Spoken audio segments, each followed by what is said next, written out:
Assalamualaikum warahmatullahi wabarakatuh. Selamat sore kepada teman-teman semua. Terima kasih kepada Pak Weni yang sudah memberikan waktu kepada kelompok kami untuk mempresentasikan hasil riset dari kelompok kami. Di sini kami dari kelompok 3 akan mempresentasikan tentang the individual outcomes. Sebelum itu, perkenalkan terlebih dahulu, nama saya Muhammad Rifis Suradinata dengan akhiran NIM 23155. Saya Julio Muhammad Arifin dengan akhiran 047. Saya Dia Hardisa dengan akhiran 64. Saya Muhammad Sarfuddin dengan akhiran 147. Saya Muhammad Vivi dengan akhiran 049. Baik, untuk materi pertama akan disampaikan oleh rekan saya. Yang pertama mengenai pengertian attitude dan komponen utamanya. Jadi pengertian attitude sendiri yaitu sebagai evaluasi yang dapat bersifat positif atau negatif terhadap orang, objek ataupun benda tertentu. Nah, untuk komponen utamanya ada 3, yaitu komponen kognitif berkaitan dengan keyakinan atau pemahaman seseorang tentang objek atau orang yang dievaluasi. Lalu yang kedua ada komponen afektif, yaitu mencerminkan perasaan atau emosi seseorang terhadap objek atau orang tersebut. Lalu yang ketiga ada komponen perilaku, menggambarkan kecenderungan seseorang untuk bertindak dengan cara tertentu terhadap objek atau orang yang dievaluasi. Lalu ada sikap utama dalam pekerjaan. Yang pertama mencakup bagaimana individu menilai pekerjaan mereka, termasuk kepuasan kerja dan komitmen terhadap organisasi. Yang kedua berhubungan dengan rekan kerja, yaitu interaksi dan hubungan dengan kolega, termasuk kolaborasi, dukungan dan kerjasama. Yang ketiga manajemen, mencakup persepsi individu terhadap atasan dan kebijakan organisasi yang dapat mempengaruhi motivasi dan kinerja. Yang keempat tentang perubahan, menggambarkan bagaimana individu merespon perubahan dalam organisasi, baik itu positif atau negatif. Lalu yang terakhir ada budaya organisasi berkaitan dengan penerimaan nilai-nilai, norma dan praktik yang ada dalam organisasi. Baik, selanjutnya adalah pengertian dan sumber stres. Yang pertama, pengertian stres merupakan kondisi dinamis di mana seorang individu dihadapkan pada perubahan, tuntutan atau sumber daya yang terkait dengan apa yang diinginkan individu tersebut dan hasilnya dianggap tidak pasti dan penting. Stres merupakan proses psikologis yang tidak menyenangkan yang terjadi sebagai respons terhadap tekanan lingkungan. Berikutnya adalah sumber stres, yang pertama faktor lingkungan. Faktor lingkungan seperti perubahan siklus bisnis yang menyebabkan ketidakpastian ekonomi, kebijakan pemerintah yang menyebabkan ketidakpastian politik, serta perubahan teknologi dapat menimbulkan stres bagi karyawan. Terdapat banyak faktor dalam organisasi yang dapat menyebabkan stres seperti tuntutan tugas, yaitu tugas yang berkaitan dengan otonomi, variasi tugas dan beban kerja dapat menimbulkan stres. Kondisi kerja, yaitu lingkungan kerja yang rusak, banyak gangguan dan tekanan untuk menghindari kesalahan bisa menjadi sumber stres. Peran perusahaan, yaitu ketidakjelasan dalam ekspektasi peran dapat meningkatkan stres. Individu yang menghadapi tuntutan tinggi mungkin cenderung menghadapi perilaku proaktif untuk mengurangi stres. Yang terakhir adalah faktor individu. Individu sering bekerja antara 40 sampai 50 jam dalam seminggu, tetapi pengalaman dan masalah pribadi dapat membentuk pengalaman kerja mereka. Masalah dalam kehidupan pribadi seperti kesulitan pernikahan, rasa frustasi dengan masalah keluarga, dan tekanan ekonomi dapat mempengaruhi suasana hati di tempat kerja. Penelitian menunjukkan adanya hubungan antara masalah pribadi dan akumulasi stres di tempat kerja yang dapat mempengaruhi performa dan kesejahteraan individu. Ada pula hasil penelitian yang menunjukkan bahwa seseorang yang cenderung mendatangkan pada aspek negatif dunia. Artinya, gejala stres yang dialami seseorang dapat berasal dari kepribadian bawaannya.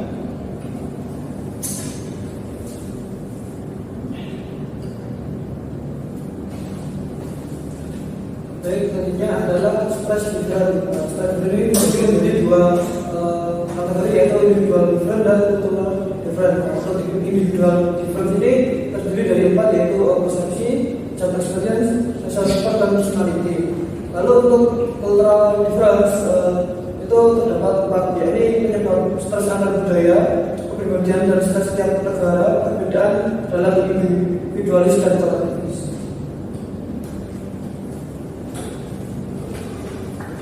Baik, untuk selanjutnya yaitu dampak stres. Di sini dampak stres terbagi menjadi 3 kategori. Yang pertama itu gejala fisiologis. Nah, gejala fisiologis ini merupakan kekhawatiran yang paling awal terhadap stres diarahkan pada gejala fisiologis ini. Karena sebagian besar peneliti adalah spesialis dalam ilmu kesehatan dan kedokteran. Pekerjaan mereka mengarah pada kesimpulan bahwa stres dapat menciptakan perubahan metabolisme, meningkatkan detak jantung dan pernapasan serta tekanan darah, menyebabkan sakit kepala dan juga memicu serangan jantung. Untuk dampak stres yang kedua yaitu gejala psikologis. Nah, ketidakpuasan kerja adalah dampak-dampak dari psikologis yang paling sederhana dan paling nyata. Stres menunjukkan dirinya dalam kondisi psikologis lain, misalnya ketegangan, kecemasan, mudah tersinggung, bosan, dan menunda-nunda. Misalnya, sebuah studi yang melacak respon fisiologis karyawan dari waktu ke waktu menemukan bahwa stres akibat beban kerja yang tinggi berhubungan dengan tekanan darah yang lebih tinggi dan kesejahteraan emosional yang lebih rendah.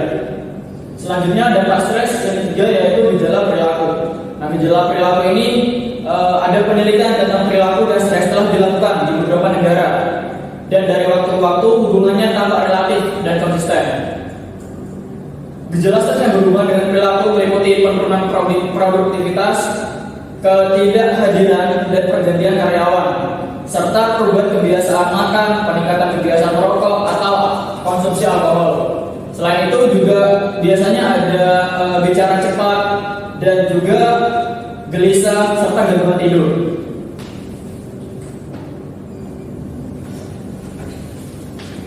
Selanjutnya adalah stress management. Nah, stress management ini dibagi menjadi 2 pendekatan, yaitu pendekatan individu dan pendekatan secara organisasional. Untuk pendekatan individu ini dapat dibagi menjadi 4, yaitu teknik manajemen waktu, meningkatkan latihan fisik, terus pelatihan relaksasi dan meluaskan jaringan hubungan sosial. Untuk pendekatan organisasional dapat dilakukan dengan penyelesaian dan penempatan kerja, pelatihan, penetapan tujuan realistik, mendesain ulang pekerjaan, meningkatkan keterlibatan karyawan, memperbaiki komunikasi organisasi, cuti panjang karyawan, dan program kesehatan karyawan. Selanjutnya adalah teks performa. Nah, teks performa ini dibagi menjadi 4, yaitu komponen, peran, faktor pengaruh, dan alat ukur. Untuk komponen teks performa ini terdiri dari 3 komponen, yaitu proficiency, adaptability, dan proactivity. Terus untuk perannya, teks performa ini digunakan untuk menilai kerja organisasi, mengembangkan karir, dan menilai kepuasan kerja. Baik, untuk teks performanya selanjutnya yaitu juga ada faktor pengaruh. Nah, di sini ada 3 faktor yang mempengaruhi teks performance. Yang pertama itu faktor individu. Faktor individu ini yang mana semua hal yang berasal dari internal individu itu sendiri. Contohnya itu ada motivasi, ada adaptability atau kemampuan untuk beradaptasi, terus juga ada openness to experience atau sikap terbuka terhadap pengalaman baru yang berhubungan positif dengan lingkungan kerja. Untuk yang selanjutnya yaitu alat ukur. Di sini ada 3 alat ukur untuk mengukur sejauh mana teks performance itu. Yang pertama itu ada penilaian kinerja. Nah, penilaian kinerja ini bisa dilakukan dengan menggunakan sistem penilaian berbasis skala untuk mengevaluasi kinerja individu berdasarkan kriteria yang sudah ditetapkan. Alat ukur yang kedua bisa menggunakan kuesioner atau survei, yaitu mengumpulkan data menggunakan kuesioner untuk mengumpulkan pendapat atau tanggapan dari individu tentang kinerja mereka, tentang kepuasan kerja, dan persepsi terhadap lingkungan kerja mereka. Selanjutnya alat ukur yang ketiga yaitu pengukuran produktivitas. Nah, pengukuran produktivitas ini memiliki output yang diharapkan itu dapat mengukur jumlah atau nilai output yang dihasilkan dalam periode waktu tertentu, seperti jumlah barang atau jasa yang diproduksi, penjualan atau pencapaian target. Selanjutnya ada organisasional citizenship behavior. Ada ada dua pengertian. Yang pertama dari Kreitner dan Kilinci 2001, yaitu perilaku karyawan di luar tugasnya. Misalnya seperti mengusulkan pendapat yang dapat membangun departemen tempatnya bekerja. Saran untuk peningkatan, memberi pelatihan pada karyawan baru, pedulian terhadap properti organisasi, dan kehadiran di atas standar. Untuk pengertian yang kedua dari Organ dan Konovsky 1989 adalah perilaku yang dilakukan karyawan yang tidak secara tegas diberi penghargaan apabila mereka melakukan dan juga tidak akan diberi hukuman apabila mereka tidak melakukan, serta tidak merupakan bagian dari deskripsi pekerjaan karyawan. Dari dua pengertian di atas dapat ditarik kesimpulan yaitu organizational citizenship behavior, yaitu perilaku karyawan yang melampaui tugas yang diberikan, memberikan kontribusi pada keefektifan organisasi dan tidak secara langsung dikaitkan dengan sistem pemberian imbalan secara formal. Selanjutnya ada faktor yang mempengaruhi. Yang pertama ada karakteristik individu. Ini meliputi kepribadian, sikap, motivasi, dan nilai-nilai pribadi. Misalnya karyawan yang memiliki tingkat empati tinggi atau merasa tanggung jawab yang kuat cenderung menunjukkan OCD. Yang kedua, karakteristik pekerjaan dan organisasi. Lingkungan kerja yang mendukung, struktur organisasi yang jelas, budaya kerja yang positif, dan sistem penghargaan bisa mendorong karyawan untuk menunjukkan perilaku positif. Yang ketiga, faktor kepemimpinan. Gaya kepemimpinan yang partisipatif, suportif, dan transformasional dapat mendorong loyalitas dan perilaku positif dari karyawan. Dan terakhir adalah faktor demografis seperti usia, jenis kelamin, tingkat pendidikan, dan lama kerja yang dapat mengaruhi kecenderungan seseorang untuk menunjukkan OCD. Dan selanjutnya ada manfaat. Di sini ada 8. Yang pertama, meningkatkan produktivitas rekan kerja. Yang kedua, meningkatkan produktivitas manajer. Dan yang ketiga, menghemat sumber daya yang dimiliki manajer dan organisasi secara keseluruhan. Yang keempat, membantu menghemat energi sumber daya yang langka untuk memelihara fungsi kelompok. Dan yang kelima, dapat menjadi sarana efektif untuk mengkoordinasi kegiatan kelompok kerja. Yang keenam, dapat meningkatkan kemampuan organisasi untuk menarik dan mempertahankan karyawan terbaik. Yang ketujuh, meningkatkan stabilitas kinerja organisasi. Dan yang terakhir, meningkatkan kemampuan organisasi untuk beradaptasi dengan perubahan lingkungan. Berikutnya adalah dimensi organisasional leadership behavior. Yang pertama adalah altruism. Altruism ini adalah yaitu perilaku karyawan yang menunjukkan adanya mementingkan kepentingan orang lain. Yang kedua adalah conscientiousness, yaitu perilaku karyawan yang selalu bekerja dengan tepat waktu, tidak malas bekerja, dan tidak membuang waktu saat melakukan orang lain, mengerjakan tugas yang diberikan, mematuhi peraturan, dan memenuhi kewajiban. Yang ketiga adalah civic virtue. Civic virtue adalah perilaku karyawan yang tampak sukarela pada sediaan untuk menghadiri rapat secara sukarela, ikut terlibat dalam aktivitas organisasi, dan memiliki kepedulian terhadap organisasi. Yang keempat adalah sportsmanship, yaitu perilaku yang sportif, tidak pernah mengeluh, dan kemampuan untuk bersikap toleran. Dan yang terakhir adalah courtesy. Courtesy adalah perilaku karyawan dalam tindakan dengan sopan, tidak ditemukan kesalahan pada tugas, dan tidak membuat masalah.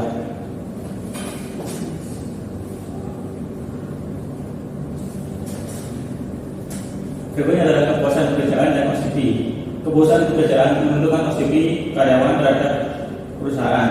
Karyawan yang puas terhadap pekerjaannya cenderung berbicara secara positif tentang perusahaan, membantu sesama karyawan, serta melakukan hal-hal yang lebih dari kewajiban normal mereka. Mereka ingin membalas pengalaman positif mereka selama di perusahaan. Orang yang puas terhadap pekerjaannya cenderung terlibat dalam OCD. Mereka yang merasa akan kerja mendukung mereka lebih cenderung terlibat dalam perilaku membantu. Sedangkan mereka yang memiliki hubungan antara polisi dengan rekan kerja cenderung tidak melakukannya.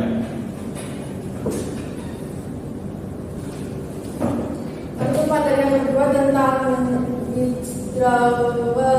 behavior, yaitu perilaku penarikan diri merujuk pada serangkaian tindakan yang diambil oleh karyawan sebagai respon terhadap ketidakpuasan ketidakpuasan atau stres di tempat kerja. Bentuk dari perilaku tersebut ada 5. Yang pertama, absenteeisme atau ketidakhadiran. Karyawan seringkali tidak hadir tanpa alasan yang jelas yang dapat mengindikasikan ketidakpuasan atau keengganan untuk menghadapi lingkungan kerja. Yang kedua, tardiness atau keterlambatan. Karyawan datang terlambat secara teratur sebagai bentuk protes atau ketidakpuasan terhadap pekerjaan mereka. Yang ketiga, turnover atau perputaran karyawan, yaitu karyawan memilih untuk meninggalkan pekerjaan mereka seringkali karena merasa tidak puas atau tidak terlibat. Yang keempat, reduce effort atau pengurangan usaha. Karyawan ini melakukan pekerjaan dengan setengah hati atau tidak memberikan yang terbaik sebagai bentuk penarikan diri dari komitmen. Yang terakhir ada social withdrawal atau penarikan sosial. Jadi karyawan menghindari interaksi sosial dengan rekan kerja yang dapat mengurangi kolaborasi dan komunikasi dalam tim.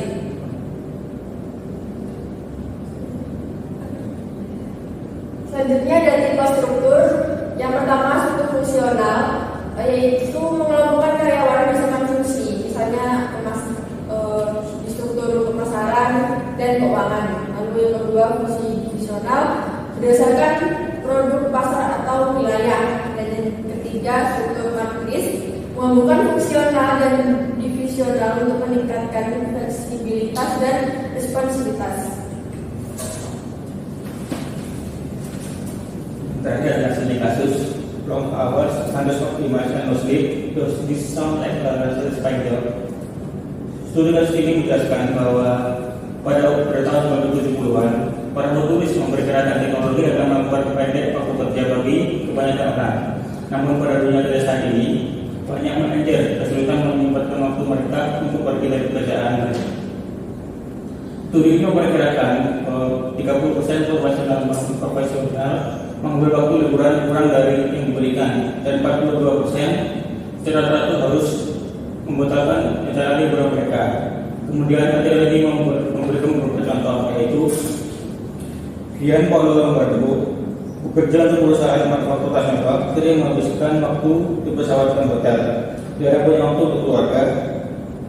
Ellen bekerja di BlackBerry, sering bekerja di dalam barang, sementara suaminya sibuk dengan smartphone.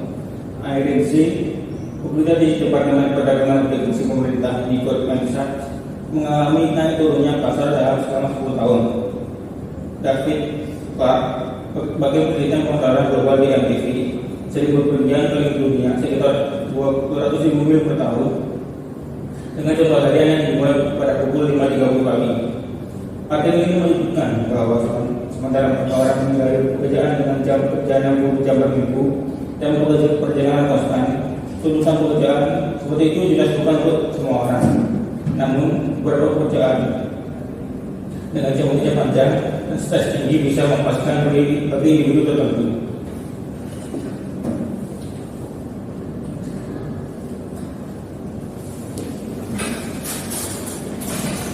Baik, itu tadi presentasi dari kami kelompok 3. Semoga apa yang kami sampaikan bisa bermanfaat untuk semuanya. Sekian dari kami, kurang lebihnya mohon maaf. Wassalamualaikum warahmatullahi wabarakatuh.